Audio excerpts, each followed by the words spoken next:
ವಿಷಯ ಬಂತು. ನಮ್ಮೂರಲ್ಲೇ ನಾನಿದ್ದೀನಿ ಅನ್ನೋ ಭಾವನೆ ಬಂತು. ವೇದಿಕೆಗೆ ಉಪಸ್ಥಿತಿರುವ ಅಂದ್ರೆ ನಮ್ಮ ಗುರುಗಳು ಅವರ ಪಾದಕ್ಕೆ ನನ್ನ ಶಿರಸಾಷ್ಟಾಂಗ ನಮಸ್ಕಾರ. ನಾನ್ ಮೋಸ್ಟ್ಲಿ ಎಷ್ಟೋ ವರ್ಷ, ಒಂದ್ 20-30 ವರ್ಷದ ಮೇಲೆ ಅವ್ರನ್ನ ಇವತ್ತು ನೋಡ್ತಿದ್ದೀನಿ. ತುಂಬಾ ಗ್ಯಾಪ್ ಆಗಿತ್ತು. ಇಂಥದ್ದೊಂದು ಸುಸಂದರ್ಭ, ನಮ್ಮ ಊರಿನ ಹೆಮ್ಮೆ ಕೇಶವ ಚತುರವರ ಜೀವನ ಕುರಿತ ಪುಸ್ತಕ ನಮ್ಮ ರಾಘು ಬರೆದಿತ್ತು.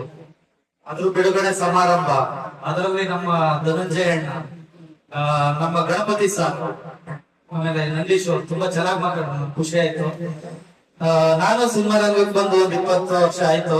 ಇದೇ ತರ ಒಂದ್ ಸಾಧನೆ ಮಾಡ್ಬೇಕು ಅಂತ ಬಂದು, ನಿಮ್ಗೆ ಗೊತ್ತು, ಅವಾಗ್ಲೇ ಹೇಳಿದ್ರು ಗಣಪತಿ ಸರ್, ಸಿನಿಮಾ ರಂಗ ತುಂಬಾ ಕಷ್ಟ, ಎಲ್ಲೋ ಒಂದು ಲೆವೆಲ್ ಬೆಳೆದ್ಮೇಲೆ ದುಡ್ಡು ಬರುತ್ತೆ. ಅದು ಹೌದು. ಸಿನಿಮಾ ರಂಗಕ್ಕೆ ಬರೋವರೆಗೂ ಅದೇ ಮಾತು ನಾನು ಹೇಳ್ತೀನಿ. ಸಿನಿಮಾ ರಂಗಕ್ಕೆ ಬರ್ತೀರಾ, ಅದೊಂದ್ ತಪಸ್ಸು, ಅದೊಂದ್ ಸಾಧನೆ. ಗುರುಗಳೇನ್ ಸಾಧನೆ ಮಾಡ್ತಾರ ಅದೇ ತರ.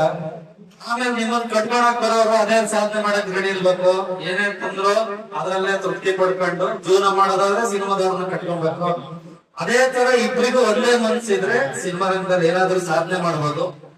ದುಡ್ಡು ಮಾಡ್ಬೇಕು ಅಂತ ಕಲೆನ ದುರುಪಯೋಗ ಪಡಿಸ್ಕೊಳ್ಳೋದು ಅಥವಾ ಕಲೆಯಿಂದ ಇಮಿಡಿಯೇಟ್ ದುಡ್ಡು ಬರುತ್ತೆ, ಆ ತರ ಕಾನ್ಸೆಪ್ಟ್ ಎಲ್ಲ ಇಲ್ಲಿಲ್ಲ. ನಿಮ್ಮ ಶ್ರದ್ಧೆ, ಶ್ರಮ, ಅದಕ್ಕೆ 100% ಪ್ರತಿಫಲ ಇದೆ. ಅದಕ್ಕೆ ನಾನೇ ಸಾಕ್ಷಿ. ಇವತ್ತು ನಾನು ಒಂದಿನ ರೋಡಿಗೆ ಬಂದಿಲ್ಲ, ಯಾರ ಹತ್ರ ಬೇಡಿಲ್ಲ. ಆ ತರ ಸಿನಿಮಾ ರಂಗ ನಮ್ಮನ್ನ ಕರ್ಕೊಂಡು ಹೋಗ್ತಾ ಇದೆ. ಕೇಶವ್ ಸರ್ ಬಗ್ಗೆ, ಕೇಶವ್ ಚತುರ್ ಅವ್ರ ಬಗ್ಗೆ ಹೇಳಲೇಬೇಕು. ಇವತ್ತು ಶಾರದಕ್ಕೆ ನೆನ್ಸ್ಕೊಂತೀನಿ. ನಾವು ವನಚೇತನ ಅನ್ನೋದು ಒಂದು ಅದ್ಭುತವಾದ ಕಾನ್ಸೆಪ್ಟ್. ಅದು ಕರ್ನಾಟಕದಾಗ ಎಲ್ಲೋ ಹೋಗ್ಬೇಕಿತ್ತು. ನಮ್ಮ ಬ್ಯಾಟ್ಲಕ್ಕು ಪಾಪ ಧನಂಜಯ ಅಣ್ಣ ಗುರುಗಳು ಎಲ್ಲರೂ ತುಂಬಾ ಶ್ರಮ ಪಟ್ರು. ಅದನ್ನೊಂದು ಲೆವೆಲ್ಗೆ ತಗೊಂಡೋಗಿದ್ರೆ ತೀರ್ಥಹಳ್ಳಿ ಎಲ್ಲಾ ಪ್ರೇಕ್ಷಣೀಯ ಸ್ಥಳಗಳಲ್ಲಿ ಎತ್ತೂರು, ಅದರಲ್ಲೂ ವನಚೇತನ ಇವ್ರ ಸಮ್ಮುಖದಲ್ಲಿ ಬೆಳೆದೇ ಬೆಳೀತಿತ್ತು. ಮುಂದೆ ಅದಾಗ್ಲಿ, ಗೊತ್ತಿಲ್ಲ ಅಲ್ಲಿ ಇಂಟರ್ನಲ್ ಏನ್ ಪ್ರಾಬ್ಲಮ್ ಇದೆ, ನಾವೆಲ್ಲ ನಿಮ್ ಜೊತೆಗಿರ್ತೀವಿ. ಆ ತರ ಒಂದಾಗ್ಲಿ ಅಂತ ಕೇಳ್ಕೊಳ್ತೀನಿ. ಕೇಶವಣ್ಣ, ಆಮೇಲೆ ಜ್ಯೋತಿ ಅವರಿದ್ದಾರೆ, ಆಮೇಲೆ ಸಿದ್ಧಾರ್ಥ ಇವತ್ತು ಸಿದ್ಧ ಪ್ರಬುದ್ಧ ಆಗಿದ್ದಾರೆ. ನಾವೆಲ್ಲ ಇಷ್ಟು ವಯಸ್ಸಲ್ಲಿ ನೋಡ್ಕೊಂಡ್ ಬಂದಿದ್ದು. ನನಗೆ ಪರ್ಸನಲಿ ಜ್ಯೋತಿ ಅವರು, ಕೇಶವಣ್ಣ ಅವರು ನೆನ್ಸ್ಕೊಂಡ್ರೆ ಯಾವ್ದೇ ಸ್ಟೇಜಿಗೆ ಹೋದ್ರು 1-2 ಲೈನ್ ನೆನಪಾಗುತ್ತೆ. ಅವ್ರು ಯಾವಾಗ್ಲೂ ಹೇಳೋರು, ನಮನ ನಮನ ನನ್ನ ನಮನ ನಮನ, ನೆರೆದಿರುವ ಸಜ್ಜನರೇ ನಿಮ್ಮಗಳಿಗೆ ನಮನ ಅಂತ ಬರೋದು. ಅಂದ್ರೆ ನಮ್ಗೆ ಆ ತರದ ಹಾಡುಗಳನ್ನ ಅವರೆಲ್ಲ ಕೇಳಿಸಿ ಆ ಫೀಲಿಂಗ್ ನಾನ್ ತುಂಬಾ ನೆನ್ಸ್ಕೊಂತಿದ್ದೆ. ಆಮೇಲೆ ಕೇಶವ ಚತುರ ಅಂತ, ಚತುರ ಅನ್ನೋದು ತುಂಬಾ ಆಪ್ತಾಗಿರುವಂತ ವರ್ಡ್ ಅವ್ರಿಗೆ. ಅವ್ರ ಆಶೀರ್ವಾದ. ಆಮೇಲೆ ತೀರ್ಥಹಳ್ಳಿಯ ನಮ್ಮ ಗುರುಗಳು ಗಣಪತಿ ಸರ್ ಮಾತಾಡಿದ್ರು. ನಂದೀಶ್ ಸರ್ ನೆನಪಾದ ತಕ್ಷಣ ಗಣಪತಿ ಸರ್ ನನಗೆ ಸಿಕ್ಕಿದ್ದು, ನಾನು ಭಾವನಾ ಅವ್ರದ್ದೊಂದು ಸೀರಿಯಲ್ ಮಾಡ್ತಾ ಇದ್ದೆ, ತೀರ್ಥಹಳ್ಳಿಯಲ್ಲಿ ಶೂಟಿಂಗ್ ಮಾಡ್ತಾ ಇದ್ದೆ. ಆ ಟೈಮಲ್ಲಿ ಒಂದಿಷ್ಟು ಜನಕ್ಕೆ ಅವಕಾಶ ಕೊಡ್ಬೇಕಿತ್ತು. ಆ ಟೈಮಲ್ಲಿ ಗಣಪತಿ ಸರ್ ನಾನು ಕರೆದಿಲ್ಲ. ಇವತ್ತು ಆ ವ್ಯಕ್ತಿ ನಮ್ಮೊಂದಿಗಿಲ್ಲ, ಇತ್ತೀಚೆಗೆ ತೀರ್ಕೊಂಡ್ರು. ಅಂದ್ರೆ ಹಾರ್ಟ್ ಪ್ರಾಬ್ಲಮ್ ಸಮಥಿಂಗ್ ಏನೋ ಅಂತ.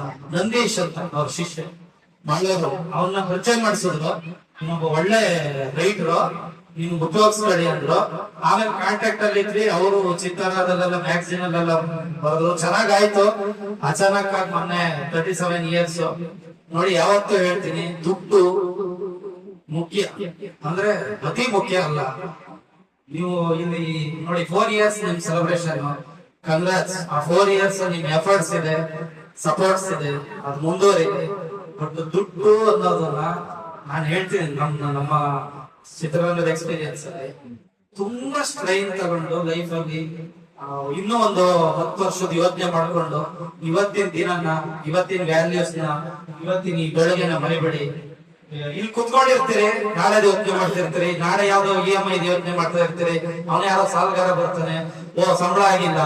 ಇದೆಲ್ಲ ಬಿಟ್ಬಿಟ್ಟು, ನಾನು ಹೇಳೋದು ಅಷ್ಟು ದೊಡ್ಡ ವ್ಯಕ್ತಿ ಅಲ್ಲ, ಬಟ್ ಆದಷ್ಟು ಲೈವ್ಲಿ ಅಂದ್ರೆ ಇವತ್ತು ವಾಸ್ತವದಲ್ಲಿ ಬದುಕಿ ಅಂತ ನಾನು ಹೇಳ್ತಾ ನನ್ನ ಪುಟ್ಟ ಮಾತು ಮುಗಿಸ್ತೀನಿ. ಎಲ್ಲರಿಗೂ ಒಳ್ಳೇದಾಗಿ, ರಾಘವೇಂದ್ರಗೂ ಒಳ್ಳೇದಾಗ್ಲಿ. ನನ್ನನ್ನ ಕರೆಸಿ 2 ಮಾತಾಡೋಕೆ ಅವಕಾಶ ಕೊಟ್ಟ SKS ಅಲ್ಟ್ರಾಸೌಂಡ್, ಆಮೇಲೆ ನಮ್ಮ ಗುರುಗಳಿಗೂ ಎಲ್ಲರಿಗೂ ನಮಸ್ಕರಿಸ್ತಾ ನನ್ನ ಥ್ಯಾಂಕ್ ಯು ಸೊ ಮಚ್.